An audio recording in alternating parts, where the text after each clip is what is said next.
We're live, Ty. This is the Brews and Bets podcast. My name's Steve Ricciardi. On Twitter, I'm at SHPPirate12. No hat tonight, so I feel a little naked. Ty, how you doing? I think this is the first time I've seen you without a hat.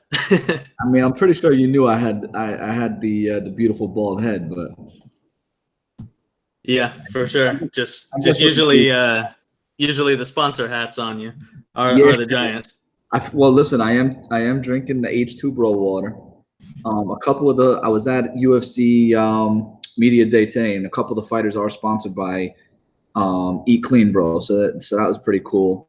They're supposed to drop off a couple things, so I will have my Eat Clean Bro stuff on this weekend at the fights. I am going Saturday night, so at least we got that going.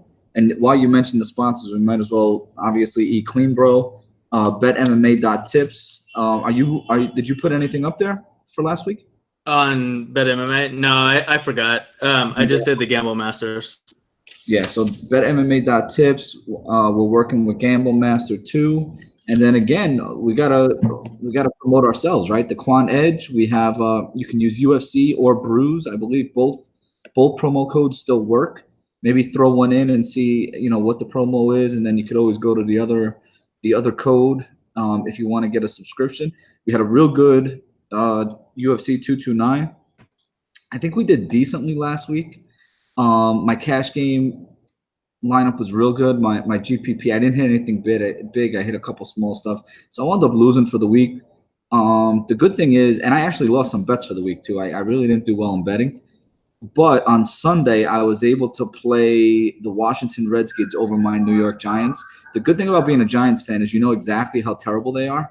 So I put about 500-600 on the Redskins and wound up making out for the week. So I got a couple extra bucks to play some GPPs this week. Yeah, and my Niners are playing the Raiders in about 10 minutes here, and we have who are they? Quarterback? Nick Mullins. He actually was pretty good in the preseason. He was good in college. I'm actually excited for him because Beathard is pretty terrible. Me and you are kind of competing for that number one draft pick, and I think that if we roll with Mullins, I think you guys have the upper hand on it because I think that he'll shred the Raiders defense tonight. And by the time people watch this, I could look like a complete idiot, but I actually put money on the Niners tonight, which is the first time this year.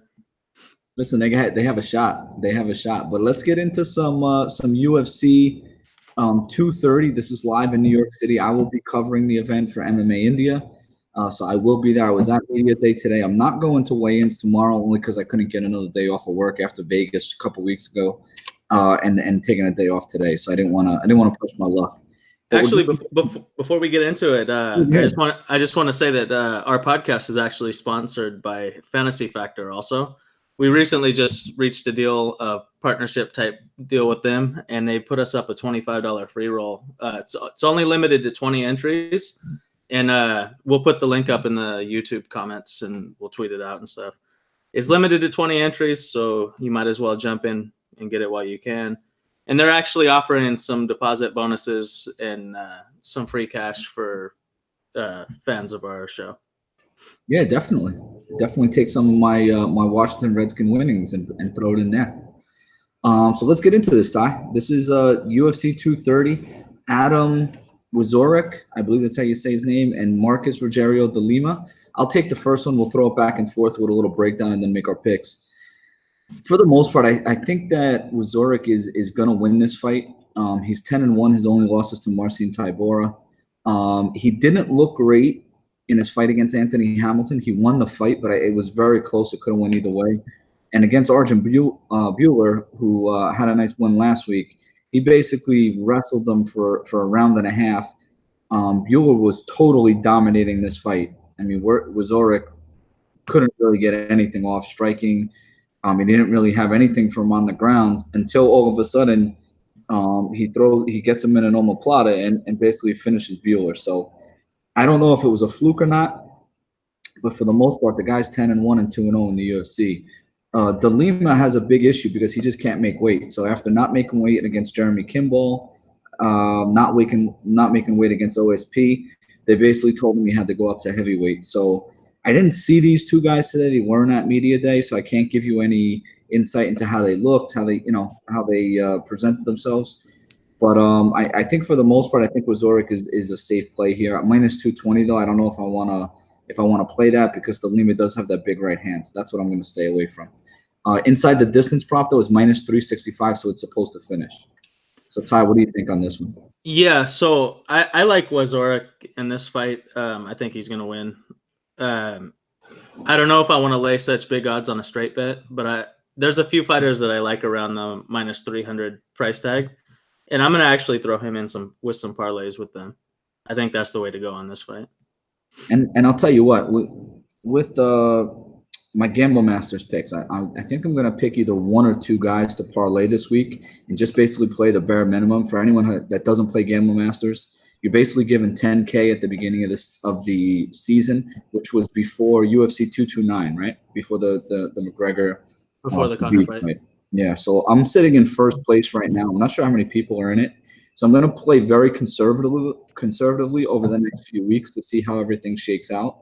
Make people come up and pass me before I start, really risking too much right now. So I'm looking for like a nice parlay play, maybe two guys in the 200, 300 range. So maybe I'll keep an eye on him, although there are some other guys coming up.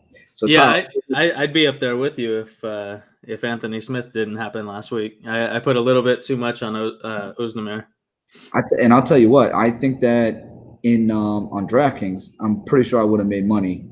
I didn't look right before the fight, but I'm pretty sure I would have made money if Ozdemir won the fight because I know I was up to about 300 at one point, and I wound up. I think I risked about 250 on the day, and I think I walked away with like 160. But I was up like 300, right before that fight. But I think it was like a fight before that fight. So with the last two fights, if it would have went my way, obviously I should have had more money. But yeah, I agree with you. Brian Kelleher and Montel Jackson. You actually had a pretty good breakdown on the quant edge on this fight. So I'll throw it right to you for this. What do you think about this fight? Yeah, so you were telling me earlier on that you were back and forth on this fight. From what I see, Kelleher has terrible striking defense. He gets hit with almost 6 strikes per minute. Jackson, on the other hand, is a very good defensive fighter. He avoids most of the big shots. Kelleher's only way to win this fight is to get it to the ground, essentially. And he has terrible takedown offense, only landing 28% of his takedowns. And Jackson has never been taken down in his short UFC career. I just think Jackson, with his 9-inch reach advantage, is just going to stay on the outside, pick him apart. And he has a slight chance to finish. So the TKO prop is a little bit intriguing, but I think that he's going to win. And I think right now he's sitting at minus 125, and I'm actually going to have some money on that. On Jackson. On Jackson, yeah.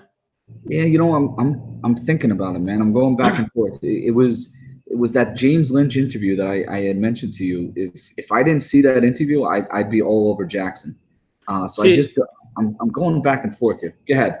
Well, and like that interview that you said, that's the one where Kelleher was saying that his path to win is wrestling. Is wrestling like Ricky Simon. He mentioned Ricky Simon. Who I thought did a real good job wrestling.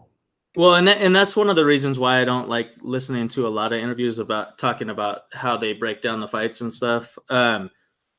It's great from an entertainment standpoint, but if you're looking at it specifically for breaking down a fight, Kelleher knows that his path to victory is taking the fight down. Everybody knows that, but he's not the wrestler that Ricky Simon is. And so while that interview it's good logic that he has, I don't think physically he can execute that game plan. Yeah, and that's basically where my head is at right now. And I don't want to give too much of my information away. But again, if you sign up for the Quant Edge, you can get all my information. I wrote up that fight, and Ty usually writes up his what is it, Ty? The best bet and your underdog of the week, or your best underdog play of the week? Well, so I do. I write up the top play for the whole card, who I think you must have in your lineup, and that's for cash and GPP. And then I look at who I think is the best value on the card that you could throw in your lineups for a GPP and potentially use it to take down the field. And then I also include all my bets. The bets that we talk about on here is ones that I'm considering. I released the article on Friday night, and those are the ones after I watched the weigh-ins who I'm actually officially putting money on. And I believe you're 2-0 on your, high price fighter, like 2-0 with 2 knockouts, like, great picks. And then what are you, 1-1 on? I'm on. I believe you had to throw that in there because right. Yeah, you had to throw that in there. But no, I mean that fight last week. I mean you nailed it with Sukumtat. But I think that Martinez was pretty game. He covered up. He wasn't getting hit with the big shots. He was trying to weather the storm. I think the difference was the size advantage in that fight. Sukumtat was just a lot bigger, a lot stronger, and he was having problems with that. But in the spots where he was offensive, he actually looked pretty good, and I'm excited if he drops down and back down to the 125 class, what he could do. Yeah, I definitely think he should drop down to 125. I just don't know what the 125 division is going to look like in the future, just because, they just basically traded Demetrius Johnson, so you got rid of the big name in the division, and then there's talk that Cejudo Dillashaw is going to happen. I don't know what weight it's going to happen. I know Dillashaw wanted the double belt, but who knows? I think it was UFC 233, right? That's the one that we were talking about. Yeah. Let's get into this next fight now. Shane Burgos and Kurt Holobaugh. And again, I don't want to go all day on these breakdowns, but I think this is a nice fight, a nice recovery fight for Shane Burgos. He got knocked out in the 3rd round by Calvin Kattar last time out. Holobaugh is a good striker, high volume, so he's going to match Burgos' volume. But both of these guys strike a lot and get hit a lot. So I think that's the issue with this fight. Under 2.5 rounds, if you think either guy's going to get a knockout, isn't a bad play at -125. I don't really want to lay -330 on Burgos, although I do like him in this spot. But I think if you want to play the under 2.5 rounds at -125, I would have no problem with that play. I think Holobaugh's path to victory would be a knockout with all these strikes if he can hurt Burgos, similarly to the way that Calvin Kattar did. I think that's his best path to victory. And I think Burgos is going to wind up out-voluming him. So I think he could knock him out, but by the same token, he could get the decision. So, Ty, go ahead. I'm going to turn my microphone off while there's cop cars behind me. You take it away. Thought you were getting arrested over there. No, no. I kind of agree with you. I think this is going to be a great fight. And before, I know Five Dimes used to have lines on what was going to be the fight of the night or performance of the night. And this is one that I could definitely see being a fight of the night. I don't think they carry those lines anymore. So I'm just going to stay away from that and then just watch this as a fan, personally. Yeah, that's a great point. I don't know if DraftKings does that. Again, I'm in Jersey, so I can put bets in on DraftKings. So I may want to look at DraftKings and see if they lay that out there. But that's something that they should probably get themselves into. Yeah, because I mean Burgos is high energy, so is Holobaugh, and they're both just going to come forward and just bang it out. Yeah, 100%. And I think that these guys are too. Lando Venata and Matt Frivola, Steamroller Frivola. The over under in this fight, I don't know if it's surprising to you or not, is actually 1.5 rounds. So I didn't expect this. I just saw it a little while before we went on the air. I just saw that this was the line. But over 1.5 rounds, I kind of like over the 1.5 rounds in this fight. I think Venata, I think just the way he strikes, he is a dynamic striker, and he does have that knockout power if he hits you. But he's kind of all over the place with his strikes.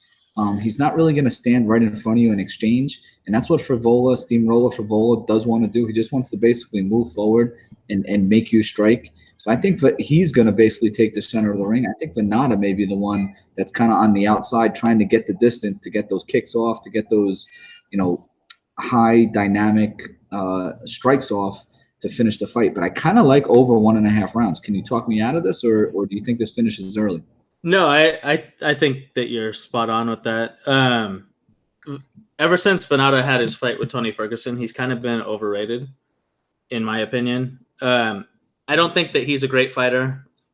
He and Frivola, on the other hand, was a great prospect coming in, but he's kind of been thrown to the wolves, essentially. They got him in the upper type tier, the upper mid tier, and I mean, I think Venata's going to stay on the outside, use his diverse striking to pick Frivola apart, but I don't think that he can get the knockout on him. And I think that people are putting too much stock into Frivola. I think he got knocked out pretty quickly in his first UFC fight. And I think people are putting too much stock into that. So I do like the over. I don't think I'm going to touch any other line on this fight. Yeah, I think the other line is just way too big, but not for nothing. I just, it's a little weird. Frivola wins by TKO KO. It's probably his path to victory, right? That's going to pay off. For Frivola? Yeah, for Frivola. I mean, that's kind of his path to victory, in my opinion. You know, I think that he's actually decent on the ground, and I mean, I think that would be his edge in this fight, is taking the fight to the ground. Well, I tell you what, I may throw a half a unit on Frivola wins by KO TKO at plus 865. Kind of like that. I want to say that Frivola is a Gracie guy. He trains down in Florida at a Gracie Academy, and he's won 3 out of his 6 wins. 3 out of his 6 wins have been by submission.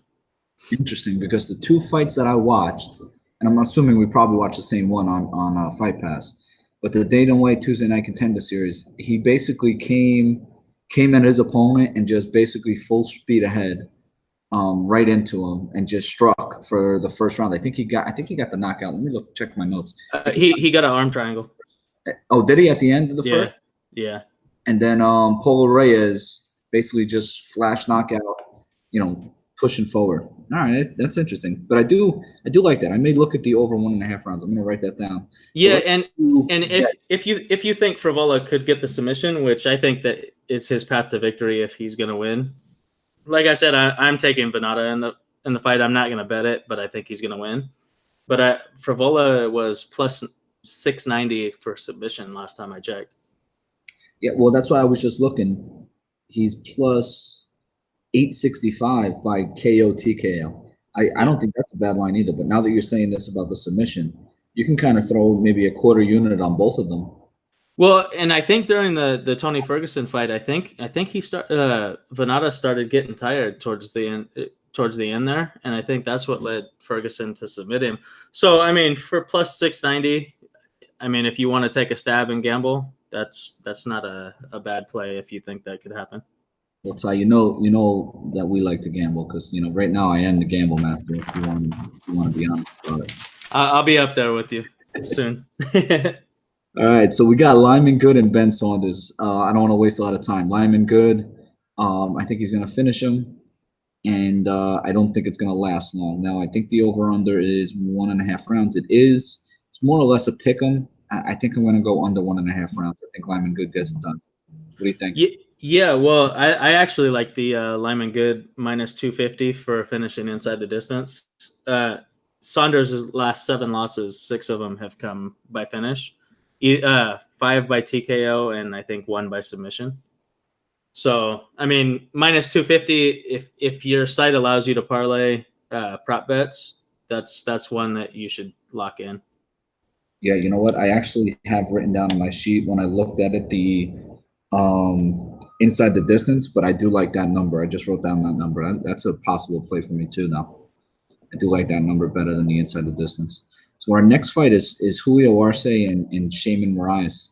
And this is another fight, just like, you had mentioned before, you're not going to put a bet in on Burgos and Holoboy. You just want to watch it as a fan because it should be a good striking match.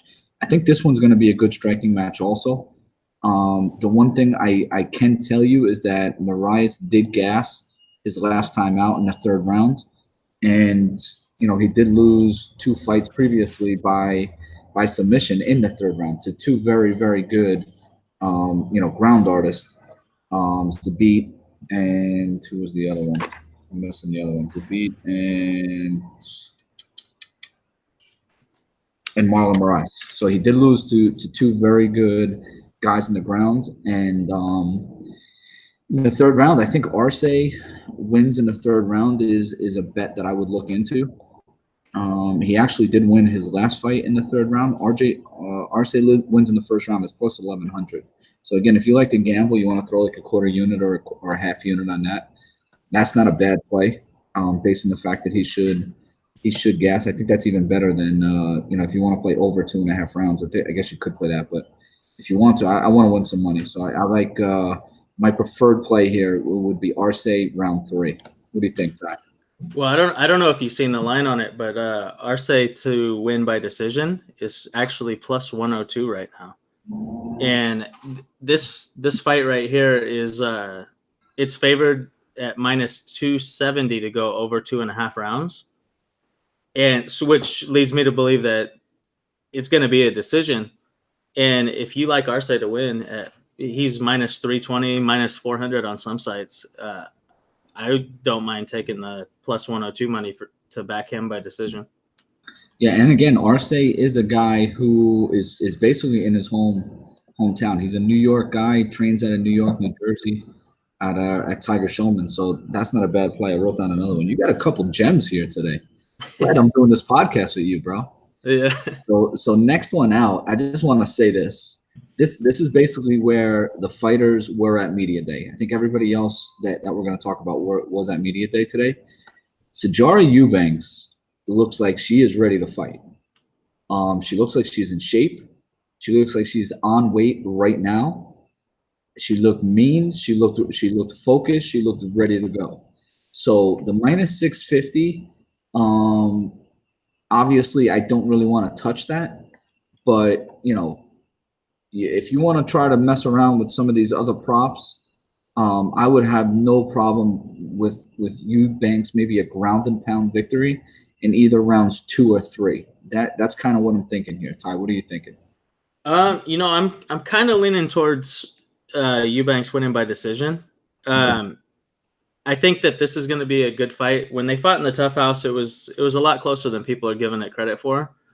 I don't really think that Modafferi has much of a chance to win because she needs to be on top on the ground in order to win, and I don't think that she's strong enough for that. Eubanks is going to win the striking exchanges. She's going to get her to the ground. She'll be on top. She'll be in a dominant position. I don't know if she has enough to finish the fight. She does work some nice ground and pound and has some decent submissions, but that's versus lesser competition. I just see her winning a decision in this fight. I kind of feel like she's going to get that finish. You just get a feeling every once in a while. I got that feeling. No, and no doubt. I mean, she's hungry. If you've seen her Twitter exchanges with Dana White and the UFC, she's pissed off about not having that championship spot. Right. I don't know how well she would have fared in that contest. I think this is a nice stepping stone fight to get her name out there even more. I don't think she would be champion if she wouldn't have had to get. I think that she had kidney failure or something when she was trying to make weight for the Ultimate Fighter House. Yeah, she had problems. Yeah. Yeah, and if she would have beat Nico Montagna if they would have matched up. So she would have been champion going in. So this fight is kind of a step down in competition to an extent, and I think that she's gonna win the fight. Is just really how. So the next fight up is Jason Knight and Jordan Rinaldi, and I can't really tell if the height difference was as Did you see the weigh-ins at all, or not the weigh-ins, the face-offs today? No, I've been at work all day, so I haven't got to check anything.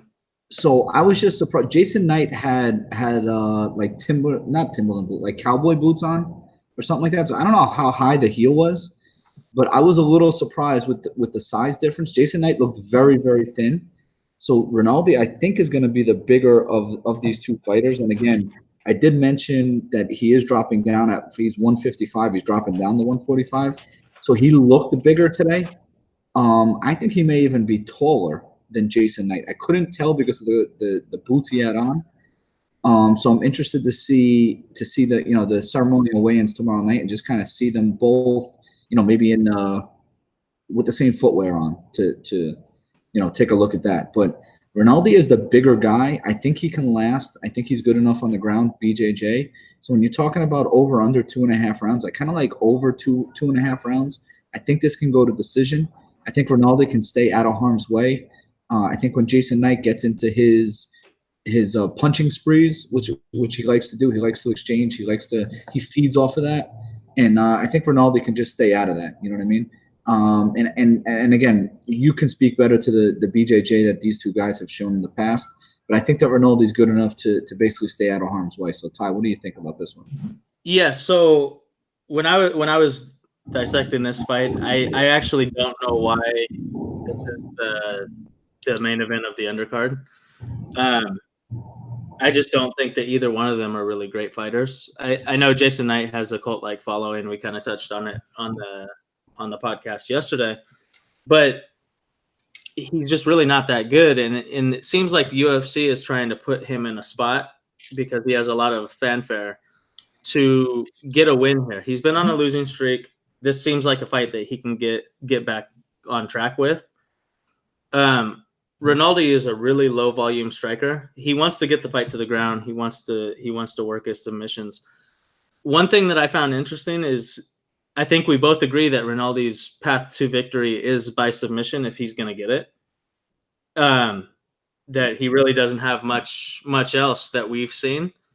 Rinaldi by submission is plus 1100. Yeah. And I mean, I'm personally not going to touch any line in this fight. I kind of just want to see how it plays out. I really don't know what to think of it right now. But if you're going to touch a line, Rinaldi plus 1100 to win by submission might not be the worst bet. And even take a note out of your book with that. I think that Jason Knight is going to have no problem going to the ground. He has in previous fights, right? He was on the ground with Makwan Amirkhani and other guys in the past. So I don't see any reason why he wouldn't go to the ground. And then it's just a matter of who's better on the ground. So if you can get a guy at plus 1100 who wants to go to the ground, and the other guy is willing to go there, I mean, it's basically just a ground fighting. So who's the better ground fighting? Is he going to get the sub 10 times to the one time that Rinaldi does? I don't know, but I think it's definitely going to the ground. He's going to have a shot. Yeah, and I'm personally not touching any line in this fight. I'm just going to sit back and watch it. But that's one line that is intriguing if you think that Rinaldi has a chance to submit. So the next fight is Derek Brunson and Israel Adesanya. The one thing I will mention before I throw it to you, Ty, is Adesanya is definitely taller than Brunson. They had a nice little exchange at the face-offs. Brunson basically looked at him as he was walking away and basically said, the hype is over. And Adesanya made a train sound as he walked away. So it was kind of funny. It was kind of funny. Nice little exchange. I know these guys don't like each other. They've gotten at each other on social media.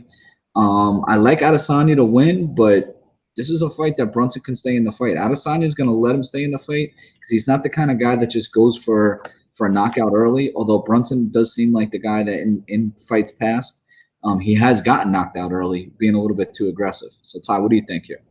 Well, Adesanya, he's been impressive in his UFC career, but he really hasn't faced anybody.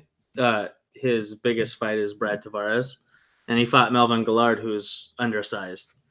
I think Melvin Guillard wasn't in the UFC, but he did fight him also. I just think that Brunson is a huge step up in competition, and Brunson's faced the best of the best in the division. Granted, he hasn't beaten the top level guys, but he's been in the mix and he's knocked out everybody up until that point. I think that when you're betting this fight, you have to ask yourself, is Adesanya a top level fighter or not? If you think he is, he's going to win the fight. If you don't, you should back Brunson. And right now the line sits at plus 280 on Bet DSI, and you could get it for plus 265 on other sites. But one thing that's intriguing, I think Brunson's path to victory in this fight is by knockout. He's an in-your-face type fighter. He goes for the knockout. and Adesanya is going to trade with him. If Adesanya can keep the distance, Brunson's not going to be able to get inside. He's going to wear himself out. If Brunson can close the distance, he's going to test Adesanya's chin like it hasn't been tested before. And I actually think that him winning by knockout is a pretty good play at plus 645 right now. Yeah, I don't think it's a bad play at all, to be honest with you, because again, it's kind of his path to victory, right? The same idea with Rinaldi. It's the way that he can win this fight. So again, we get into our next fight: Carl Roberson and Jack Marshman. And Roberson is much bigger than Marshman. I noticed that today at weigh-ins. Marshman is a prototypical boxer. Doesn't throw a lot of kicks. He will throw some low kicks, but he doesn't throw a lot of them. And this is another fight that a lot of the fights in this card are favored to finish. This fight very well could finish, but will it finish over 1.5 rounds? Right now, it's basically a pick 'em to finish over 1.5 rounds. That Venata line looks better and better the more I look at some of these lines, priced at 1.5. I think that may definitely be my play this week. But Tyler, who do you got in this fight? I got Roberson. I'll go on. I'll put that out there first. I do have Roberson to win this fight. Yeah, Roberson's the better fighter everywhere. Marshman is a very hittable fighter on the feet. He has horrible takedown defense, so only stops 16% of the takedowns against him. I think Roberson has only tried two takedowns in his UFC career, but he's landed both of them. And one thing that's interesting to note is Roberson has a 72% striking accuracy, which that's one of the highest marks that I've ever seen in my analyzing mixed martial arts. So he's a pinpoint striker that throws with power, and he's facing a very hittable fighter. So that leads me to believe he's gonna do some damage on the feet. He could potentially knock him out early, or if he wanted to get to the ground, there's not much Marshman can do to stop it. And so I'm going to be putting Roberson in pretty much all my parlays that I put for this fight because I think that he's the better fighter everywhere and doesn't really have much risk to lose. Yeah, and I'll even if anybody does have a Fight Pass and wants to watch a fight, watch the Jack Marshman Thiago Santos fight. I actually mentioned it to Ty yesterday, and I actually hit up CG Analytics on Twitter just to let him know what I saw because we every once in a while we'll throw something at each other. And I said, watch that fight and watch every time Thiago Santos switches to his southpaw stance. Marshman literally just stops. He stops throwing strikes and waits for him to switch back. It was the weirdest thing I've ever seen because the minute he did it and Santos switched, I was like, oh, good. I'll get to see how he strikes against Roberson because Roberson's a southpaw. And he just didn't throw a strike. And after the second time, he didn't do it. He didn't do it twice in the first round. In the second round, they came out, and Marshman actually knocked Santos down. When Santos got up, he came up in the southpaw stance, and Marshman then backed off. You would think you just knock somebody down, you're going to go after him. He backs off, doesn't throw a strike from the southpaw stance, and that's when Thiago Santos basically was able to knock him out with the heel kick. So it was the weirdest thing I've ever seen, but if you want to see it, mark my words. Watch it on tape. You can watch Jack Marshman and Santos. He will not throw a strike in that lefty stance. So I don't know. We may watch him against Roberson. He may not even throw a strike here, Ty. I don't know what's going on. And to go back on something we talked about yesterday, you were saying that you didn't know how proven Roberson's striking was. Mm-hmm. And I did mention that he had a kickboxing fight versus one of the K1 legends, Jerome LeBenner, for his first kickboxing fight. Everybody that watched that fight knows that Roberson won. They gifted the decision to LeBenner. Roberson actually knocked him down twice in the fight. The first time they ruled it a slip, which it wasn't a slip for anybody that's seen it. They could attest to that. The second time, the referee gave a really slow count, and the count lasted about 30 seconds. It gave LeBenner time to recover, and then they gifted him to a decision in his retirement fight. So that goes to show that one of the best kickboxers of all time got his ass handed to him by Roberson. So that shows that Roberson's striking is pretty high level, and versus somebody that can't stop a punch to save his life, that's a bad situation. Yeah, so that 1.5 rounds, I mean, play it. There's some risk there, though, so you got to play it. David Branch and Jared Cannonier. Cannonier actually looked good. We did our podcast yesterday. I said I want to see what he looks like on the scales. This is the first time he's coming down to 185. So if he can make 185, more power to him. I'll let you go into your analysis because you did bring up some good points in Cannonier too. But for the most part, I think David Branch is better just about anywhere. You do have to watch the big right hand of Cannonier. Don't know if his power is going to follow him down to 185, but there's a distinct size advantage for David Branch in this fight. So, Ty, what do you think here?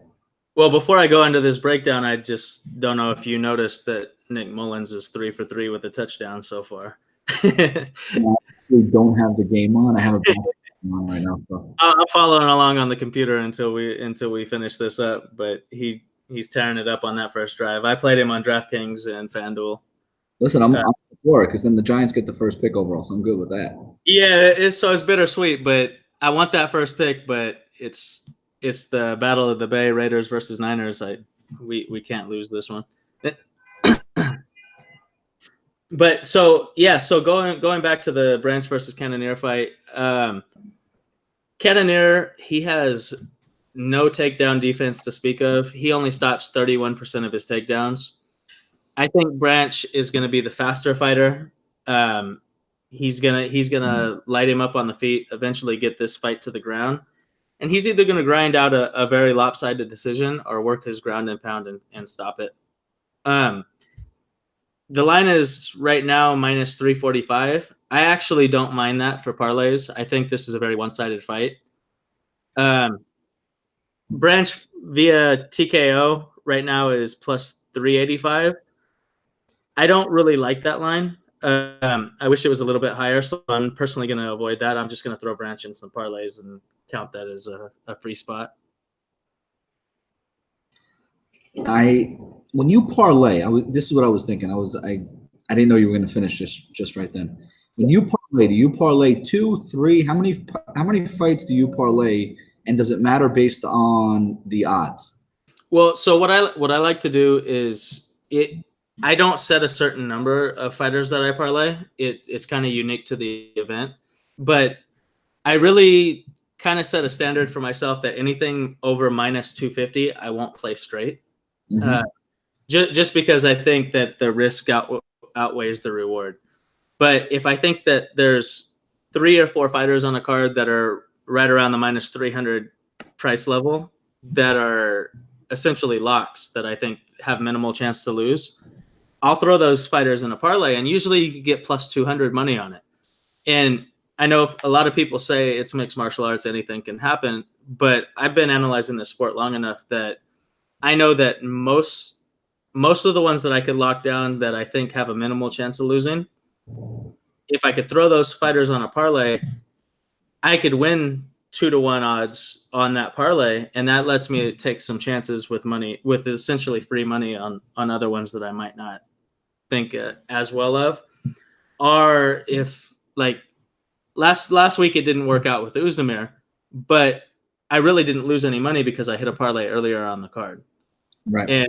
And so, yeah, I bet heavily on Uzdemir, but still at the end of the night, I'm not in the negatives because I hit a parlay that was essentially a give me. Yeah, no, I agree with you. And that's what I was wondering too. Do you want to get it down to like getting 3 of them in there and getting it at plus 200 is great. I think what I usually do is get like 2 of them in there and get it down to something like the minus 115, minus 130 range. At that point, I feel like it's worth it too. Well, and like say there's like Lyman Good this week is minus 600. I think minus 650 now. Mm-hmm. And I'm not going to throw him in a parlay, even though I think that he's going to win easily. I don't think that he has relatively any chance to lose. I don't think Saunders has anything for him because Good only loses to wrestlers that can control him. Saunders not that guy. So I think it's free money at 650, but I'm not going to risk 6.5 to 1 odds throwing in a parlay that if a freak accident happens, it's going to mess up my money line with not much reward behind it.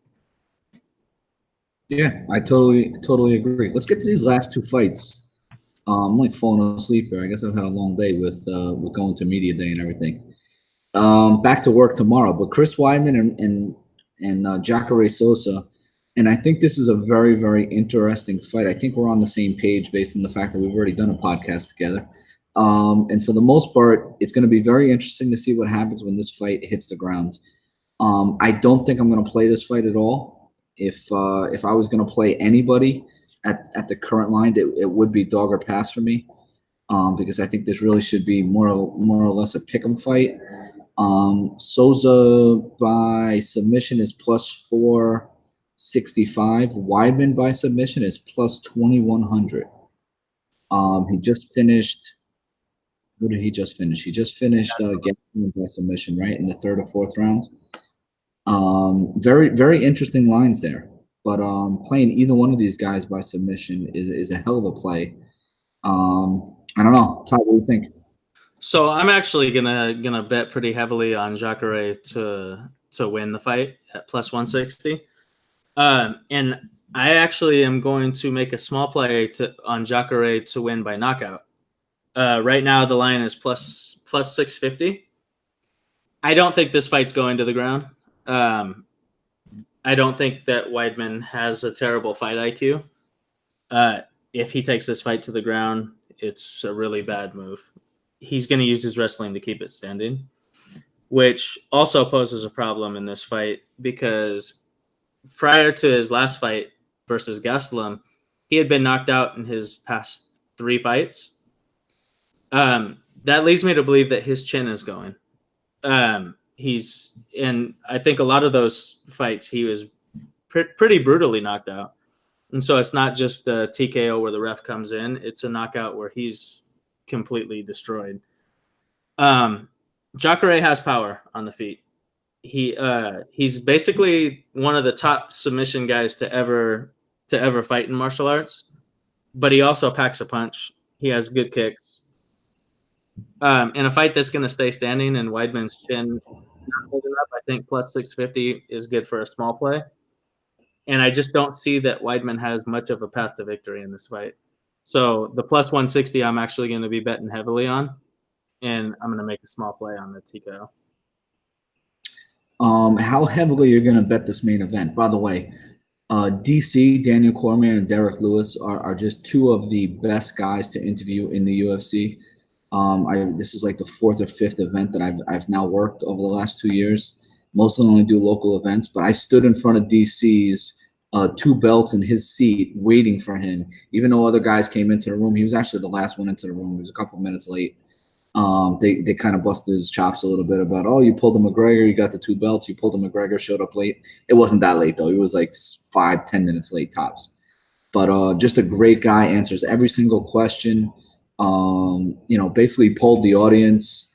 One point trying to ask everybody, somebody asked him, are you the best fighter of all time, pound for pound? And he goes, you know what? It's a debate like anything else. Like if I ask you guys right now, tell me, and he starts pointing at people, tell me right now, who's the best boxer of all time? Who's the best boxer of all time? And people are giving him all different names, and there were like 4 different names thrown out there. He goes, you know what I mean? So it's like just the fact that I'm in the discussion is enough for me. But again, what do I need to do to cement that? If I can go out on a win, finish Derek Lewis here, and again get that win against Brock and/or John Jones, he didn't close the door on possibly fighting all 3 of these guys. That would be a hell of a career for him. But he seems at ease. He talked about the injury with the right hand. He seems to be good with that right hand.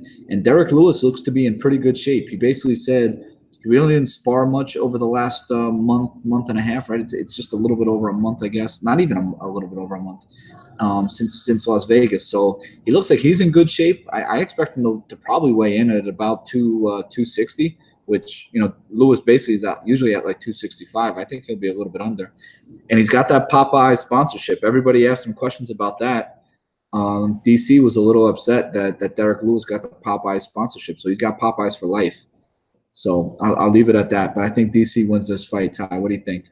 Yeah, did you see the post that Derek Lewis made on Instagram? I saw the post and he talked about it. I interviewed him. He was talking about it in the interviews. Yeah, I did see it.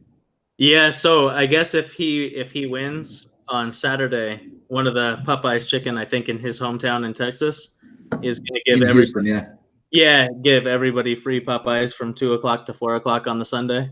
And Derek Lewis, win or lose, gets it for life.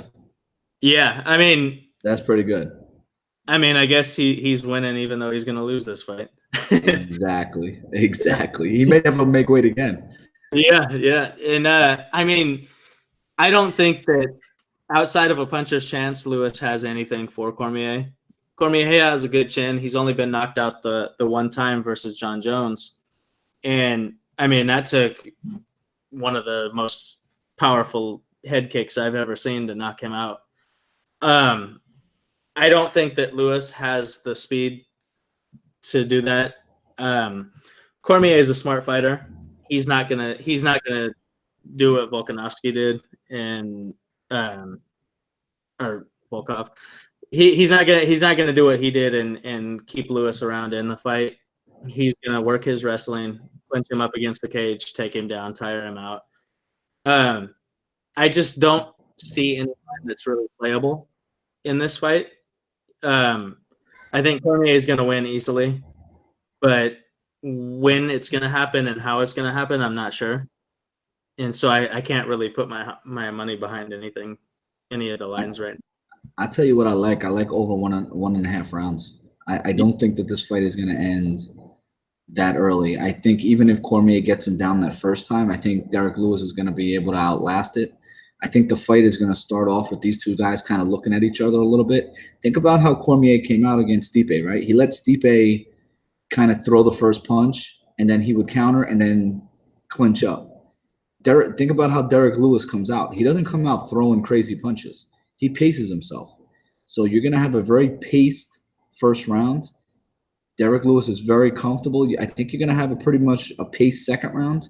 It all depends on when Cormier gets that first takedown. I think he's going to go for it at like the 2 or 3 minute mark if he doesn't get it earlier. But I think he's going to be comfortable clinching and trying to keep him pressed up against the cage a little bit and tiring him out that way in the clinch. So I would have no problem playing over 1.5 rounds. I'm going to write it down right now, and I think I'm going to play that. But that's my pick for this fight. Yeah, I could see that happening. For my money, I'm not going to actually play any line, but I think we're both on the same page that eventually Cormier is gonna finish him. Yeah, I mean eventually, but don't get me wrong. This is still the same Derek Lewis that him and Francis Ngannou basically looked at each other for, the entirety of that fight.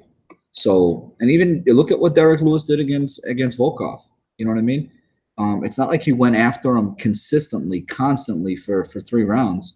Volkov would punch and then kind of get out of the way. So what is Cormier going to do? He's going to punch, he's going to get in, and then he's going to clinch him up. That's going to be the only difference. And I think that's why Derek Lewis, I think he really took he knows that this is his shot for a title. He knows he needs to perform to be able to get another shot, obviously. If it's a close fight, he'll stay up there in the rankings. If it's not a great fight, then obviously he's always doing his harm to himself. But I think for the most part, I think he took his cardio very serious for this fight. It was only a month, so I think that was, you could see the light at the end of the tunnel. It wasn't an 8-week fight camp. So I think he could see, all right, I got to go hard for like 2-3 weeks, get myself to where I need to be so I can last, because the longer I last, the more chance I have to win this fight. Because again, every fight starts on the feet, and all it takes with Derek Lewis is that one big punch, and Cormier knows it. So yeah, well, one thing that's interesting going back to last week's fights is Anthony Smith used the strategy that Cormier did versus Oezdemir. He even said it. He said Cormier laid the groundwork to beat Oezdemir. Take him into the deep waters, make him work, and then he's going to tire out. He goes, Cormier essentially laid the groundwork how to beat him, and it worked. And I think that Cormier is going to he could use a similar type strategy to this fight, because like you were saying, he's going to go out there, he's going to make Lewis work. And Lewis, we all know, has cardio issues. He still packs that power later on in the fight, but he does have cardio issues. And I mean, you even seen that in the second round of the Volkov fight. He was already gassed towards the end of the first. But again, that was part of the problem, right? That's why Volkov should have won that fight. Yeah. And Volkov would win a rematch. If they fight again, he will win a rematch. Because Cormier sees you can't let him basically have 15, 20 seconds at a clip where he's catching his breath. So Volkov let him off the hook by not striking him, by not laying on him, by not trying, he probably could have pushed Derek Lewis down a couple times, not even taking him down. So I think DC knows that. Like, you just got to stay in the clinch, stay on him, get him down to the ground, push him down, make him feel your weight. You can't just let him stand there and get 15 seconds of rest on the feet. And that's really why Volkov let him into the fight, right? Because he couldn't have knocked him out any later than he did. You know what I mean? It was the last 20 seconds of the fight. Yeah, and Cormier is a smart fighter. He knows that, and he sees that. He's not going to let it happen. It's going to be a one-sided fight outside of a puncher's chance. Yeah, so Ty, that brings us to the end. I got to finish my article. I wrote most of it this morning. Got a little more to write tomorrow. I also do want to see weigh-ins. I know you mentioned earlier you want to see weigh-ins before you finish up your article. Your article will be out for the Quant Edge. I will send out a couple tweets tonight if anybody wants to get in on the Quant Edge. We got a decent amount of subs so far, and we've only been at it for 2 weeks. So we're looking to broaden our horizons and maybe get somebody a big win this week. I know I'm going to be playing pretty heavily in some of the GPPs. I'm not max betting it, but I'll probably have 10 or 12 lineups, throw them in, the $10 and $12, $5, spread it out a little bit. I got a couple head-to-head options if anybody's interested in a head-to-head and $1 or the $2. And that's about it. Ty, what else are you working on? I just want to remind everybody to go click our link here that we're going to post on YouTube and Twitter to join the Fantasy Factor free roll this weekend. You guys should check them out. I've been grinding on the site for the past week, and I'm up about $100 right now. They have smaller games. They're a single entry company. They don't do multi-entry. So, I mean, if you're up on basketball, up on football, take a look at them. And I mean, they're giving out some free cash. You might as well take advantage of it. All right, Ty, that's Brews and Bets for UFC 230. Talk to you soon. All right, man.